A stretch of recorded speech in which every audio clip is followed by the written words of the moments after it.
pakar kesehatan sekaligus Direktur Penyakit Menular Organisasi Kesehatan Dunia atau WHO, Kantor Regional Asia Tenggara periode 2018 hingga 2020, Prof. Chandra Yoga Aditama, menilai program cek kesehatan gratis atau CKG yang dihadirkan pemerintah merupakan bagian penting dalam penguatan promotif dan preventif. Lantas apa saja daftar manfaat program cek kesehatan gratis ini bagi masyarakat menurut sang pakar?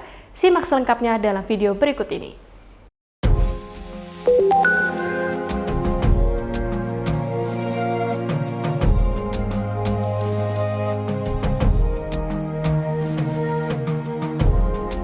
Program Nasional Cek Kesehatan Gratis (CKG) di masa pemerintahan Prabowo Gibran resmi diluncurkan pada Senin 10 Februari sebagai kado ulang tahun dari negara bagi seluruh warga Indonesia.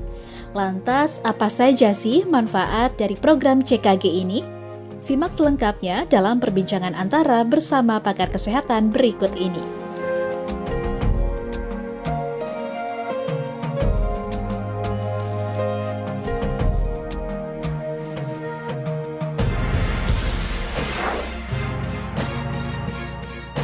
Cek kesehatan secara berkala itu sesuatu yang kita perlukan. Ada atau tidak ada program dari pemerintah, harusnya semua dari kita melakukan cek kesehatan secara berkala begitu ya. Pada waktu saya masih kerja di Kemenkes sebelum tahun 2015, kita juga sudah memperkenalkan pola hidup sehat yang namanya cerdik. Cerdik itu singkatan C, yang pertama itu sudah cek kesehatan berkala. Jadi tentu saja kalau sekarang juga diberlakukan untuk seluruh rakyat Indonesia di seluruh puskesmas, itu sangat baik karena cek kesehatan merupakan bagian penting dari upaya kesehatan yang perlu kita lakukan. Utamanya karena ini bergerak ke arah promotif preventif, kita bisa tahu lebih awal apa yang terjadi sehingga kemudian kita bisa lakukan modifikasi atau upaya supaya tidak menjadi masalah kesehatan yang berarti di waktu yang akan datang.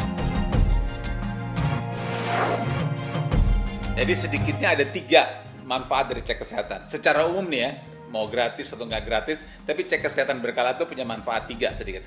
Nomor 1, kita bisa tahu bagaimana status kesehatan kita pada saat diperiksa itu. Dengan kita tahu status kesehatan yang pada saat itu, kita bisa tahu kira-kira ke depan seperti apa yang perlu, masalah apa yang perlu dihadapi, apa yang perlu diantisipasi. Itu 1.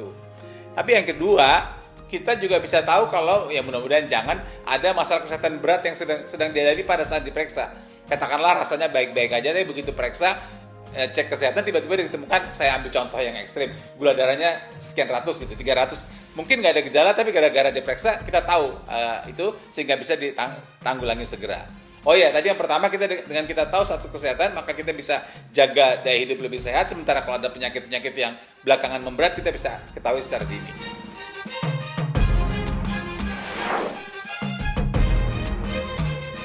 Itu perlu manajemen yang baik. Jangan sampai, pertama tentu jangan sampai berdesakan. Kedua, jangan sampai petugas kesehatan jadi kewalahan nih, ini mesti ditangani, itu mesti ditangani.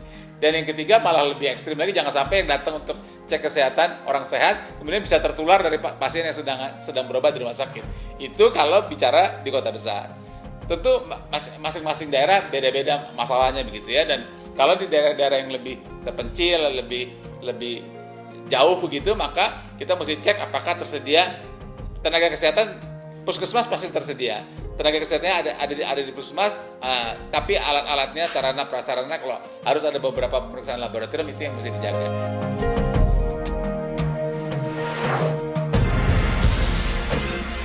Semua dari kita punya nomor induk kependudukan atau NIK. NIK ada di KTP itu. Dan di dalam NIK itu ada tanggal lahir. Jadi satu puskesmas kan dia sudah tahu penduduknya ada berapa di tempat puskesmas itu melakukan pelayanan, dan berapa orang yang tanggal lahirnya ulang tahun pada hari ini atau besok. Jadi data itu sebenarnya sudah ada.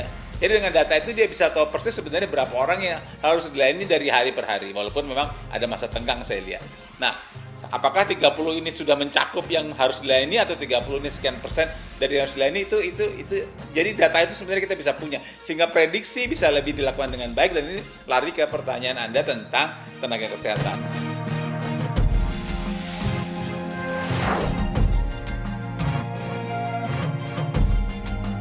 Kita tahu sekarang data menunjukkan bahwa belum semua puskesmas punya dokter. Saya tidak tahu berapa persen yang sudah punya, persen yang belum punya. Belum semua puskesmas juga punya tenaga kesehatan yang sesuai dengan standar yang harus ada di puskesmas itu.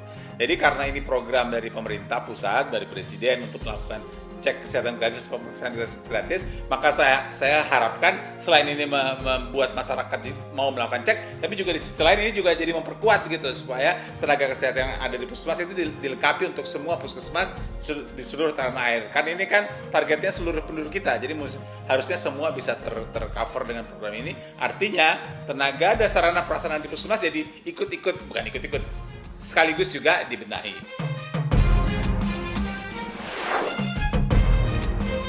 Program kesehatan itu kan ada promotif, preventif, kuratif, rehabilitatif. Nah sekarang walaupun sejak dulu digaungkan pentingnya promotif preventif, tapi agak banyak cenderung ke arah kuratif rehabilitatif, lebih banyak. Tentu saja pembangunan rumah sakit penting, pembangunan rumah sakit dengan spesialis yang pintar penting, rumah sakit internasional itu penting. Tapi ingat, petugas gizi di desa sama pentingnya. Dokter ahli bertaraf internasional penting, tapi petugas sanitasi yang mengurusi jamban di desa sama pentingnya. Jadi marilah kita memberi porsi yang besar pada kegiatan promotif preventif, karena kalau promotif preventif dilakukan dengan sangat baik, maka dampak ke kuratifnya menjadi lebih kecil, orang bisa lebih mudah hidup sehat, deteksi lebih baik, dan biaya juga lebih ringan. Saya juga